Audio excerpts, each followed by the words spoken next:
கர்ணனை பற்றி வீடியோ போடலாம் அப்படின்னு கிளாட் ஏஐ கிட்ட ஸ்கிரிப்ட் கேட்டேன்.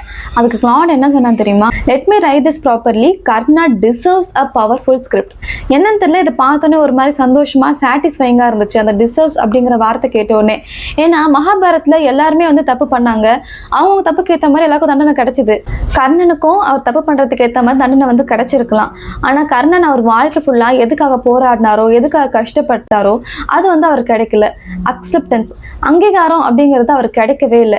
எப்பவுமே ரிஜெக்ஷன். சின்ன வயசுல இருந்து போர்க்கலையை கத்துக்கலான்னு துரோணாச்சாரியர் கிட்ட போனா அவரு அங்க ரிஜெக்ட் பண்ணி அமைச்சிடறாரு. சரி, அதை எப்படியோ கத்துக்கிட்டு அந்த திறனை வெளிக்காட்டலான்னு வந்தா அப்பவும் ரிஜெக்ட் பண்ணிடுறாங்க, நீ அரசன் இல்லை அப்படின்ட்டு. திரௌபதி சுயம்பரத்திலையும் அவருக்கு திறன் இருந்தும் அவரால் ஜெயிக்க முடியும்னு தெரிஞ்சும் அவர் அங்க கலந்துக்க அனுமதிக்கவே இல்லை, அங்கே ரிஜெக்ட் பண்ணிடுறாங்க. இதுக்கு முன்னாடி அவர் திறனை காட்ட அனுமதிக்கவே இல்லை, அவர் அரசன் இல்லை அப்படிங்கிறதுனால. அப்போதான் துரியோதனன் கர்ணனை அரசனாக்குறாரு. அன்னிலிருந்து அவருடைய நண்பன் துரியோதனனுக்காக கடைசி வரை, கர்ணன் சாகுற வரை துரியோதனன் கூட தான் இருந்தான். கர்ணன் பண்ண தப்புக்கெல்லாம் அவருக்கு தண்டனை கிடைச்சதுதான்.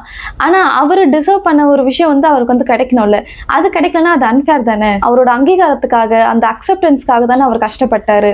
ஆனா இப்போ இங்க இருக்க எல்லாருமே கண்டிப்பா ஒத்துப்பாங்க, கர்ணன் ஒரு மிக சிறந்த மாவீரன். இதுதான் கர்ணனுக்கு கிடைச்ச அங்கீகாரம் போல.